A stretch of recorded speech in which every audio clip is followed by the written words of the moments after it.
오늘 우리가 읽는 19장의 내용은 역시 이제 남아 있는 나머지 일곱 지파의 땅의 분배를 이제 마무리하고 그 일들에 대한 이제 결론적인 이야기들이 기록이 되어 있습니다.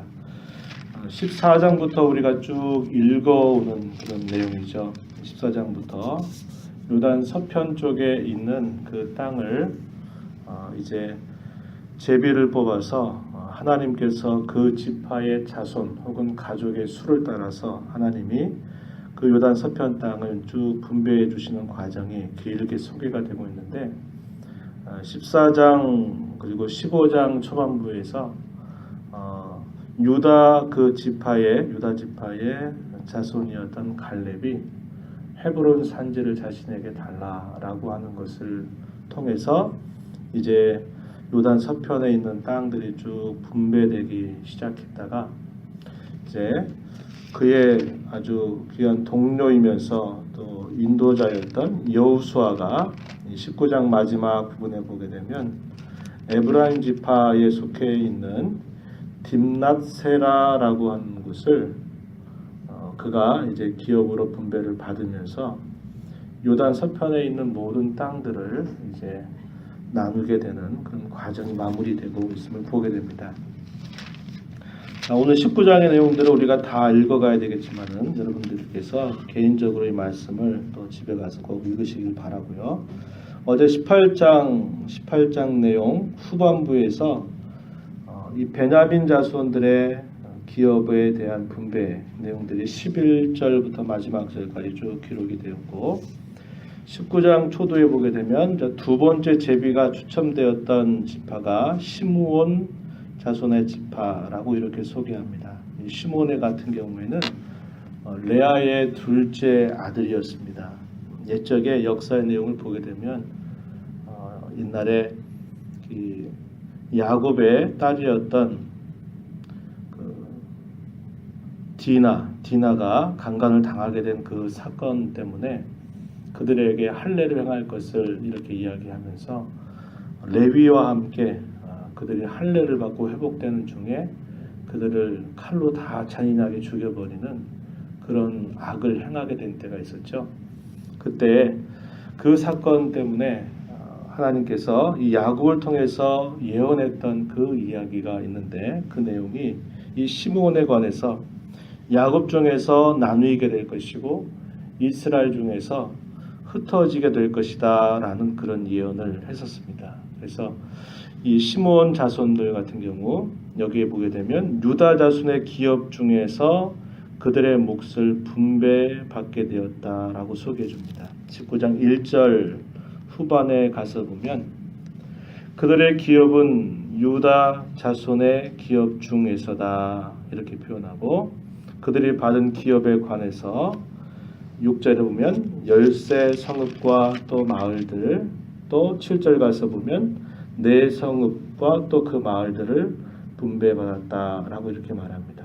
그래서 이쪽에 예언했던 그 예언의 내용들이 마침내 땅을 분배받는 그런 과정에서 그대로 적용이 되고 있음을 우리가 보게 되고요. 이 스불론 자손 세 번째 제비로 추첨됐던 이 경우가 스불론 지파의 경우인데요. 이 스불론 지파 같은 경우에는 레아의 마지막 막내 아들로 태어났던 인물입니다. 해변 지역에 있는 땅을 분배를 받게 돼요.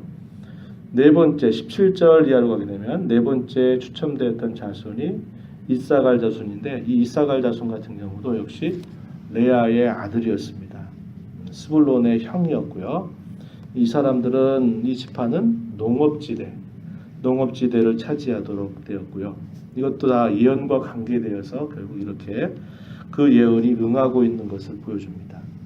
24절 이하에 가서 보게 되면 다섯 번째로 분배받는 기업이 여기 아셀의 경우 이렇게 소개가 됩니다. 24절 이하에 보게 되면 야솔 자손 같은 경우에도 22개의 성읍과 그 마을들을 분배받고요. 기름을 생산하는 언덕에 그들이 위치하게 됩니다. 이것도 역시 야곱의 예언에 따라서 이렇게 그 지역이 할당되게 됨을 보고요. 이하의 납달리 자손 같은 경우에는 라헬의 시녀였던 빌하의 둘째 아들입니다.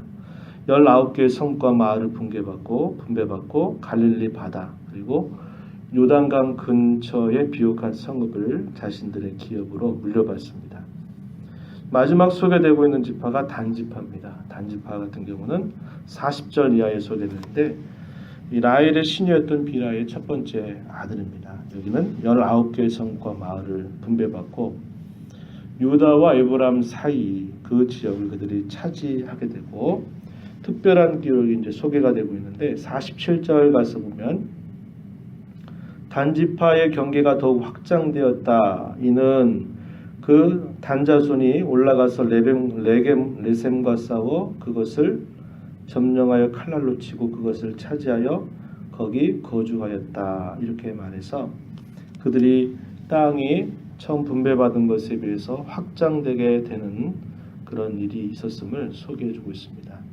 그리고 마지막에 우리가 읽었던 말씀에 등장하는 부분이 이제 49절 보게 되면 모든 지파의 땅들을 다 제비를 추첨해서 그것을 마치고 난 다음 그가 마지막으로 땅을 분배받는데 50절 보게 되면 에브라임 산지에 있는 딥낫세라를 이 여호수아가 차지하고 그 성읍을 건설하고 거기 거주하였다.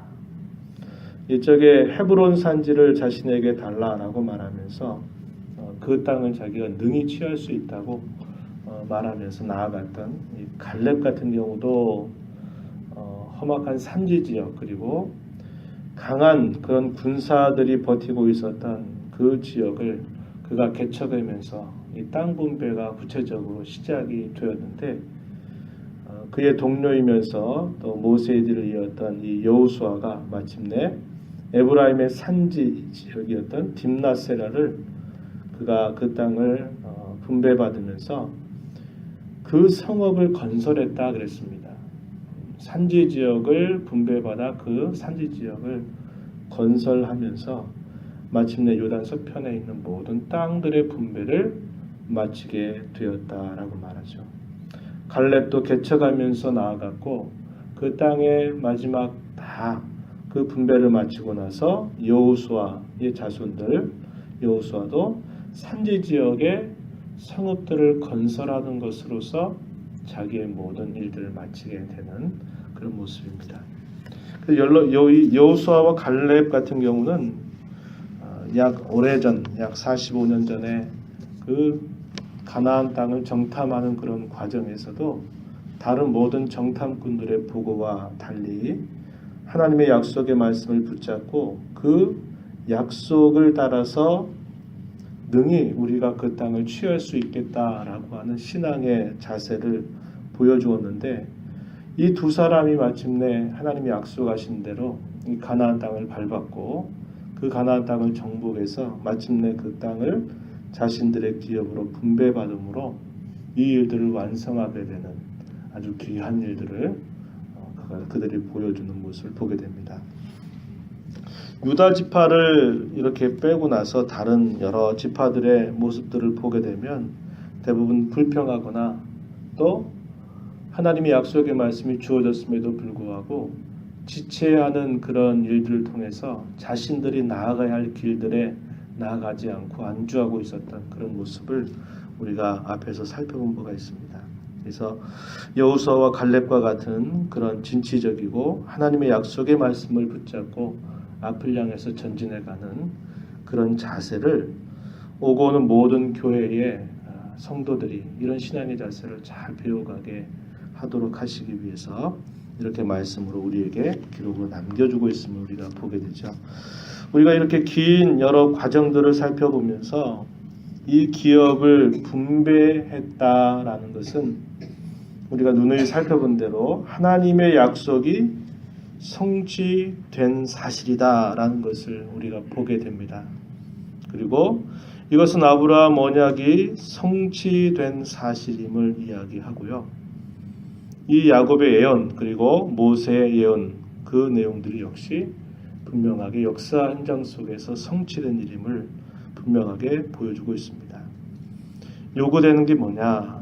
약속에 근거한 신앙을 가지고서 삶이 어떤 역경에 있든 순경에 있든 우리가 살아가는 삶의 현장이 하나님의 약속이 실현되는 그런 현장임을 우리가 잊어서는 안 되겠다. 이런 교훈을 받게 됩니다. 이 기업을 분배하는 그런 중요한 원리는 우리가 전에도 여러 번 살펴보았지만은 가족의 지파 수, 가족의 자손들의 수에 따라서 하나님이 비례해서 그 땅을 분배하는 원칙을 하나님이 세워주십니다. 지파를 구성하는 인구가 많은 곳에는 넓은 지역으로 하나님이 그 땅을 분배하시게 되고, 비교적 작은 그런 지파 이런 경우에는 그 땅에 역시 비례해서 그 땅을 분배하는 그런 원리를 우리가 보게 되죠. 이것은 일종의 평등의 원리입니다. 평등의 원리. 그것을 따라서 하나님이 허락하시는 부분이고, 제비를 추첨해서 분배했던 그 내용들은 결국 그 모든 것들이 하나님의 손에 달려있다라는 것을 보여주는 내용이다. 그것도 역시 이야기했습니다. 그래서 이 땅을 분배받는 그 이스라엘 자손들의 자세는 하나님의 주권에 대한 그런 신앙의 인정을 가지면서 순종하고 만족하는 그런 자세를 그들이 가져야 되는 것을 우리가 보게 되죠. 그들이 기업을 분배받는 그 기업의 의미가 무엇인가, 그것도 우리가 함께 생각해 보았는데, 다시 한번 정리해 보면 그 땅을 분배하게 되는 일차적인 목적은 그들이 하나님의 백성으로 살 거주지를 제공받는 것입니다. 그리고 그 땅에 살고 있는 가나안 족속들의 그 죄악을 결국 심판해서 하나님의 약속의 땅이 죄로 인하여 관영되는 것이 아니고, 그 죄가 이제 심판받고 거기에 거룩한 땅이 되기를 회복하기 위한 그런 뜻이 있기도 하다. 그렇게 우리가 나누었었죠. 그러나 가장 궁극적인 목적은 어디 있느냐? 그것은 하나님께서 그들을 다스리는 하나님의 백성들로 그들이 살아가야 된다라고 하는 겁니다. 다르게 말하면 하나님의 통치, 하나님의 다스림을 받아 살아가는데 그 땅을 분배해 주시는 가장 궁극적인 목적이 있다라는 사실입니다. 그런데 우리 사람들은 대개 어디에 만족하냐면 받은 것, 또 받게 될 것, 이런 것들에 대개 집중하게 되고, 또 그런 것이 어느 정도 자신들의 손에 들어오게 되면 거기에 안주하게 되면서 하나님이 이것을 우리에게 허락하신 궁극적인 목적, 하나님의 다스림을 받아서 하나님의 나라가 우리가 살고 있는 삶의 현장 속에 임하게 되는 그 궁극적인 목적을 쉽게 잊어버리게 된다 하는 것을 우리가 보게 되는 것이죠. 바로 이러한 일들을 우리가 살펴보면서 우리의 신앙의 걸음이 어떠해야 될까를 잘 생각하게 되는 겁니다. 이 땅을 분배하셨던 그 하나님의 뜻, 그것은 아까도 말씀드렸듯이 여러 가지 그런 의미들이 있는데, 가장 중요한 부분들은 하나님이 그걸 주셔서 모든 게 다 끝난 게 아니라는 거죠. 이것으로 이스라엘 역사가 딱 마무리된 게 아닌 것을 우리가 잘 알죠. 이 땅의 분배가 끝나고 나서 이제 나중에 이제 여호수아의 시대가 지나가게 되면 사사시대에 도착합니다. 사사시대에 이르게 되는데, 이 사사시대는 우리가 잘 알고 있는 것처럼 이스라엘의 왕이 없으므로 자기의 소견에 따라서 행하는 그런 시대다, 이렇게 특징 지어지는 그런 시대죠. 그래서 이 사사시대에 그들이 접어들게 되면 그 땅에 이미 분배받아서 살고 있지만 여전히 그 땅에서 또 어떤 문제가 끊이지 않습니까? 하나님의 뜻을 따라 살아가는 그 삶의 문제들이 끊이지 않고 자기 뜻대로, 자기가 보기에 옳은 대로 이렇게 생활해가는 삶이 계속되면서 그야말로 큰 혼란의 시대를 겪게 되는 것이 이 역사 이후에 계속 진행되고 있는 부분들을 보게 되는 거죠. 그래서 모세가 일찍이 그들을 향해서 경고했던 것처럼 아름다운 땅에 살지라도 그들이 하나님을 잊어버리고 하나님 백성답게 살지 못할 때에는 그들이 그 아름다운 땅에 있을지라도 멸절하게 되고 만다라고 하는 그런 경고를 주었는데, 결국 이스라엘 역사가 후대에 보여주는 것은 바로 결국 아수르 나라에 의해서, 바벨론 나라에 의해서 이스라엘이 그 땅에서 다 쫓겨나고 그 땅을 빼앗기게 되는 그런 역사를 그들이 경험하게 되는 것을 보여줍니다.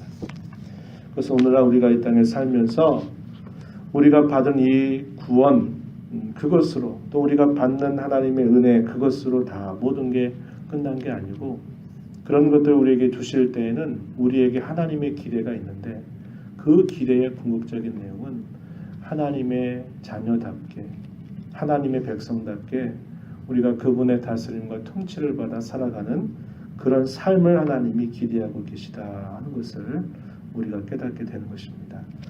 저와 여러분 이 말씀을 오랫동안 여러 날들 동안 함께 읽어오면서 그런 마음을 우리가 교훈으로 삼아서 저와 여러분이 살아가는 모든 삶의 현장 속에 주님이 나의 왕으로, 내가 주님의 다스림을 받아서 살아가는 그 삶, 그리고 그런 삶 속에서 맺어가는 그런 열매의 내용들을 주님 앞에 돌아보면서 우리의 신앙의 걸음을 주 앞에서 힘써 걸어가는 우리 모두가 되어야 할 것입니다. 이런 하나님의 은혜가 우리 모두에게 함께하기를 진심으로 바랍니다. 하나님 아버지, 이 새벽 시간에도 저희들을 일깨워 주셔서 주님 앞에 불러주시고 우리에게 허락하신 구원의 이 기업을 하나님 앞에 찬송하고 또 함께 말씀을 읽으면서 그 말씀을 통해 주시는 교훈들을 다시 한번 저희에게 되새기게 해주심을 감사합니다. 하나님께서 약속하셨던 대로 하나님 역사 현장에서 그 약속하신 바를 분명하게 이루어 주시는 신실하신 분임을 확인하고, 그렇게 하나님께서 그 백성들에게 그 땅을 분배하시고 차지하게 하신 데에는 그들로 하여금 하나님의 백성다운 삶의 열매를 맺고 하나님의 다스림을 온전히 자신들이 살아가는 생활 속에서, 삶 속에서 구현해 가기를 원하시는 주의 뜻을 저희가 보았습니다.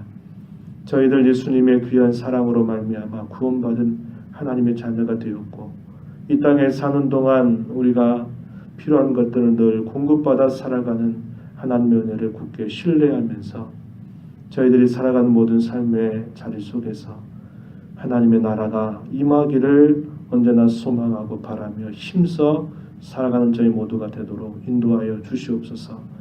이하로 허락하신 주님 앞에서 우리의 삶을 살아가는 동안 하나님께서 친히 우리의 왕이심을 순간순간 잊지 않고 고백하는 자로, 그렇게 순종하며 살아가는 자로 저희들의 삶을 주장하여 주시옵소서. 은혜의 보좌 앞에 나와서 간구하는 모든 심령들 주께서 용납하시고 이 시간도 크신 은혜로 함께하여 주시옵소서. 예수님의 귀하신 이름으로 기도하옵나이다. 아멘.